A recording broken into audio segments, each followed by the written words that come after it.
Assalamualaikum warahmatullahi wabarakatuh. Kita lanjutkan lagi tentang menjolok ketuhanan sebagaimana yang kita bahas kemarin. Karena pentingnya menjolok itu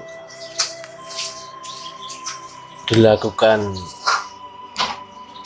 di makom hamba kepada Allah, karena demikian sulitnya adaptasi dengan alam ketuhanan itu sendiri.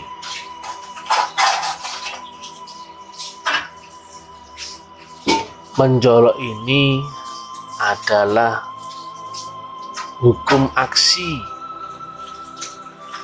di makom hamba, sehingga memungkinkan adanya hukum reaksi Allah dari kemutlakan. Karena Allah ada di alam yang maha tinggi, maka rukun syaratnya ya mesti mati-matian. Karena kita mau melompat dari dimensi relatif untuk menjolok segala sesuatu yang turun dari si Allah yang maha mutlak dan maha tinggi.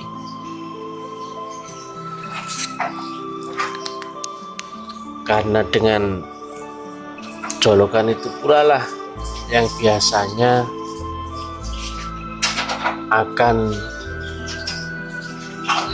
menurunkan kasih sayangnya, membukakan hijab kita, syafaatnya, rahman rahimnya, karunianya, sehingga berhampir dengan kita sekalian. Kalau sistemnya ya seperti yang kita tahu, ada kita laksanakan zikir sendiri, kemudian zikir berjamaah, kemudian dan seterusnya. Tetapi apabila yang kita kerjakan semuanya itu sebagai rukun syarat menjolok, itu akan sangat jauh berbeda. Dan menjolok itu rukun syaratnya diantaranya adalah yang pertama, senantiasa mengaitkan dengan visi misi ketuhanan. Kemudian yang kedua, sungguh-sungguh memperjuangkannya dan siap untuk berkorban yang mati-matian. Kemudian yang ketiga adalah berabid atau menyertakan frekuensi Allah supaya berhampir beserta di dalam dirinya. Kemudian yang keempat adalah teguh, yakin, istiqomah, sabar, berusaha ikhlas, dan maju terus. Karena di makomnya hamba pasti makom salah, nggak ada yang benar. Tapi jangan cari salah, tapi niatkan yang benar, niatkan yang baik-baik untuk berbakti.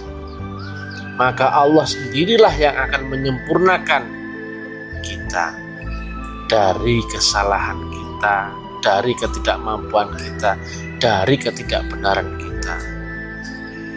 Karena itu pasti makom hamba ya makom relatif, makom salah, dan Allah mutlak, maka Allah sendirilah yang akan menyempurnakannya. Jadi jangan takut salah. Kalau takut salah nggak mungkin maju, dan kalau menunggu benar nggak ada benarnya, pasti akan jalan di tempat.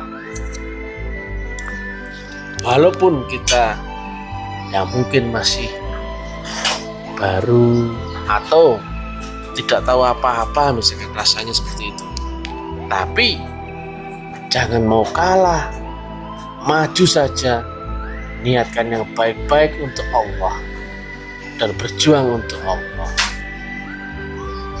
Asalkan ketemu metodologinya melengkapi atau menyertakan rukun syaratnya, maka kita semua akan diajarinya. Apa-apa yang belum tahu ya akan ditambahi pengetahuan, apa-apa yang kurang ya akan ditambahi. Kemudian kalau masih bengkok-bengkok ya akan diluruskan. Nah, seperti itu. Kemudian yang kelima adalah not belonging, atau tanpa kepentingan pribadi. Artinya tujuannya bukan orientasi pribadi, tapi orientasi untuk kepentingan Allah Ta'ala. Seolah seperti itu, membesar-besarkannya, memenangkannya. Misalkan jolokan itu kan terkadang ada yang sifatnya mendunia, atau ada juga jolokannya sifatnya ukhrawi. Tetap walaupun seolah-olah itu jolokan dunia, mesti dikaitkan dengan visi misi ketuhanan. Semuanya boleh dijolokkan ke hadirat Allah Ta'ala, asalkan niatnya baik, asalkan menyertakan visi kepentingan Allah. Nah, seperti itu. Kemudian yang selanjutnya nomor 6 adalah senantiasa hasilnya nanti dikembalikan lagi untuk misi ketuhanan. Jangan sampai kita silap, sudah ada hasilnya kemudian kita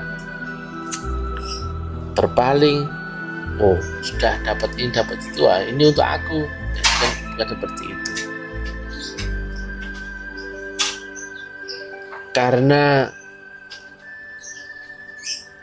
penciptaan manusia sebenarnya adalah semata-mata untuk beribadah dan menyembah. Maka sebenarnya seluruh aspek yang kita kerjakan di dunia ini sebetulnya orientasinya mestinya adalah ke arah penyembahan dan peribadatan. Jadi beribadah nggak cuman syahadat, sholat, zakat, puasa, haji, bukan.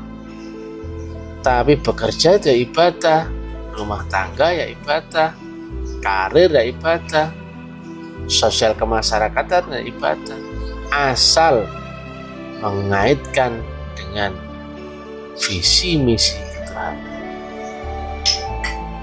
Di balik pekerjaannya itu menyertakan visi misi Allah. Di balik rumah tangga ya demikian, nggak boleh lepas itu dengan visi misi Allah. Nah, itu sulit memang karena tidak tergambar oleh akal pikiran. Nah, makanya mesti dilatih. Awalnya ya ikut saja,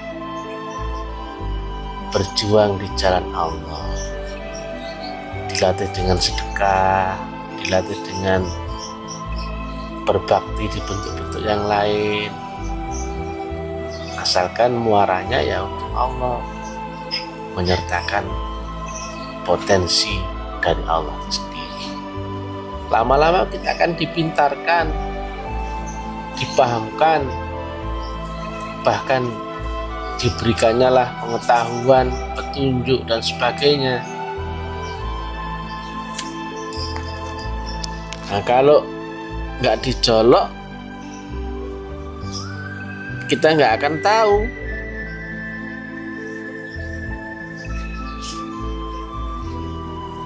Karena Allahnya sendiri ada di alam maha rahasia yang maha tinggi. Makanya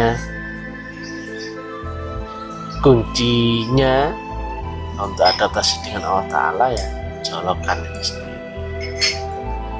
Inputnya mutlak, melalui sistemnya mutlak, maka mestinya outputnya ya mutlak. Kalau outputnya nggak mutlak, berarti di review lagi ke belakang, mungkin sistemnya nggak mutlak.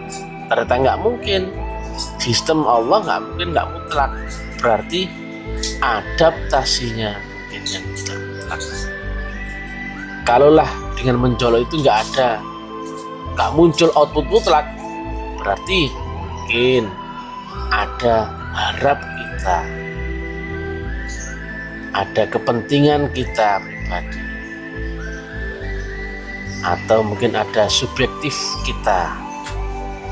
Nah, itu pasti kelihatan, nggak bisa dibohongi, karena urusan Allah itu yang pasti-pasti. Nah, kalau inputnya mutlak, sistemnya mutlak, pasti outputnya mutlak. Kalau nggak mutlak, berarti adaptasinya dengan sistem yang nggak mutlak. Karena hukumnya pasti, sama Allah nggak mungkin ada kira-kira, nggak mungkin ada keraguan atau kekhawatiran. Makin dicolok, makin tahu bahwa Allah itu adalah zat yang maha mutlak, maha segala-galanya. Dia maha menepati janji dan maha pasti.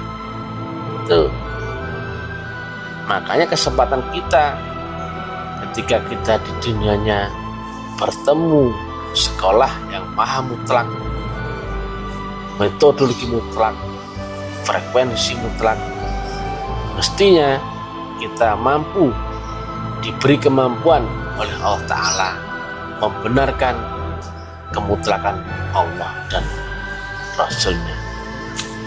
Demikian yang bisa kami sampaikan, mudah-mudahan bermanfaat. Assalamualaikum warahmatullahi wabarakatuh.